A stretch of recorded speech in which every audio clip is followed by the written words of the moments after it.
Hi everyone, I'm just Isa, and welcome to Dark History of Sweden. Today we will be talking about the infamous Löderups killer, Lars Nilsson.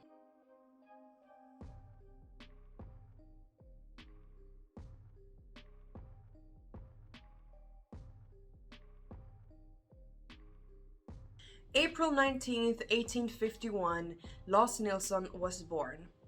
From the age of 10, he worked different jobs, everything from herd groom to gardener. At the age of 18, he ventured to Germany, where he got jobs as a field hand and a waiter. Here he stayed for 25 years before he returned to Sweden in 1894. As he returned to Sweden, he settled down in a small town called Löderup, got a job, and met his wife, Elna Jonsdotter. Elna was the owner of a small house, and already a mother of a 13-year-old daughter. She was already bequeathed the house they lived in. When Lars and Elna got married, he became her stepfather. Lars just barely got by economically, taking on jobs around a little village, like construction work. He started to feel excluded and withdrew from the family. This made him develop a bad temper and got into a lot of heated arguments. Even though he argued a lot, he allegedly never got physical with either his wife or daughter. It should be noted that Lars was suffering from what was called the falling sickness, or as we know it today, epilepsy. It is even written in documents from the interrogations that he had a seizure in the middle of it. In earlier medicinal arguments, the opinion was that epilepsy could affect a person's mental condition even in judicial situations. You can't sentence an insane person to death. This would have an impact on his case.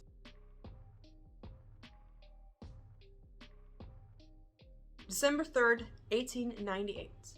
Lars heads over to the store to collect his payment for a job he did. While at the store, he observes the store assistant, Katarina Rummare, who both worked as well as lived in the store. As he observes her, he notices that she unlocks the desk and pulls out a tin wallet. From this tin wallet, she takes the money that Lars has earned. As she does this, he jokes about that the money in that wallet would be nice to have for an amortization he's supposed to pay on December 31st of the same year. Katarina laughs it off and thinks nothing of it. Around 3:30 in the morning of 4th of December, Lars gets up to throw out some water. As he's throwing out the water, he glimpses a man standing around the corner of the store, just about 100 meters away from Lars's own home. He decides to sneak up on the unknown man, arming himself, for self-defense, with a chisel and an iron bar. But when he arrives at the store, no one's there. While he stands there, all alone, he starts to think. He really needs that money for the amortization. With the help of his chisel, he breaks the cellar window. He stands still for a moment to make sure no one hears it. When he thinks no one wakes, he sneaks into the store, makes his way up from the cellar and over to the desk where he saw Katarina get the tin wallet. Katarina, who lives in the store, wakes up from all the ruckus and makes her way to the store part of the small building. When she enters the room, she sees Lars by the desk. "Good morning, Lars Nilsson," she greets him. He jumped when he heard Katarina, turned around and looked at her, lunged at her and hit her in the head with the chisel. Blood was pouring from her head. She turned to run away from him, but he hit her again, and she fell to the ground.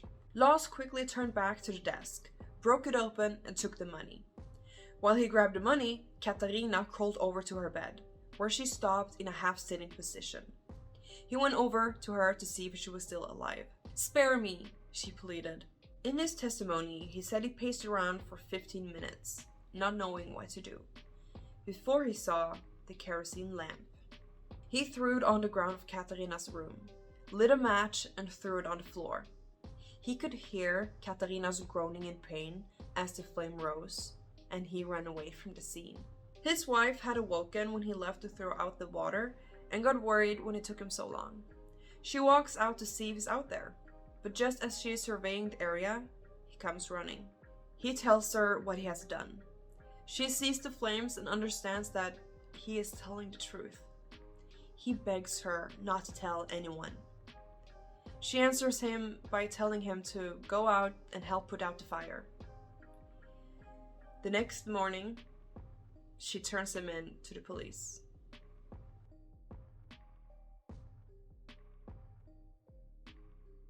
After just 2 days in Ystad's jail, he confesses.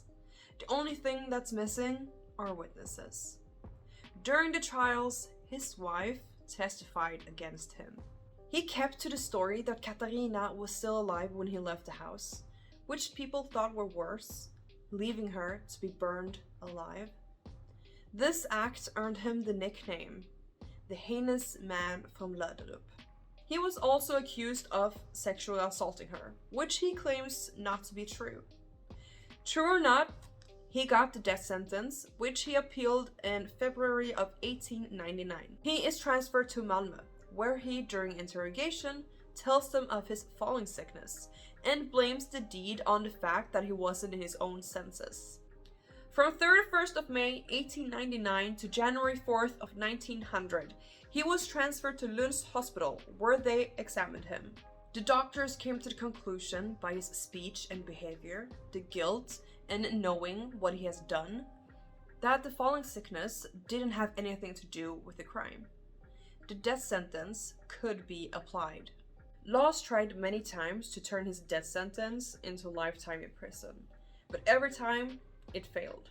After receiving a desperate letter from Lars, a professor felt sorry for him and thought that maybe Lars did feel remorseful, and it was because of his mental health.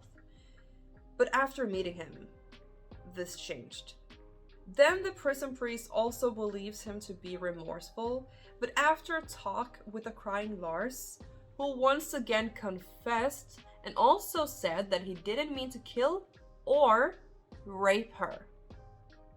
The priest noted that Lars turned to anyone in his fear of dying to reduce the sentence.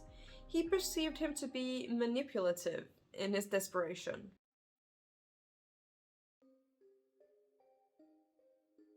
Lars realizes that his end is near and writes a letter to his wife. Elna had at this point made it clear she wanted nothing to do with him or hear from him ever again. Alas, Elna, forgive me for breaking your command and taking the pen and writing to you, but I want to tell you that I forgive you everything. There is no mercy for me, here or hereafter. I am now excluded, both from God and men. I have no more salvation to wait for, neither for body nor for soul. My days and moments are numbered. I don't know what day or hour I will be brought to the gallows. I must suffer like cattle and die like cattle. For it is not my body that I fear, but the soul. Yes, the soul. How is it? It is allowed to float until it finds a home in a livestock. Then it will be more difficult than it is now. I can tell you that, Elna. But I can do nothing more than what I've done. I have asked God for mercy and forgiveness, but in vain. No criminal has repented of his sins more than I have, yet the light has gone out for me. I must now walk the dark road where neither sun, moon, nor stars shine, so that I have no God or Savior anymore. But the 5 false witnesses, who swore their souls away, the few for anything once, the worst will be for, name, such a gross accusation as she made against me. I don't even think she's been to Germany, much less that she served with me. Now I have to thank you, Elna, for the trouble you put in with the king for me, even though it didn't help. I forgive you all. If you answer me to this letter, tell me if my father is alive, and write soon, for I know not my time or hour anymore.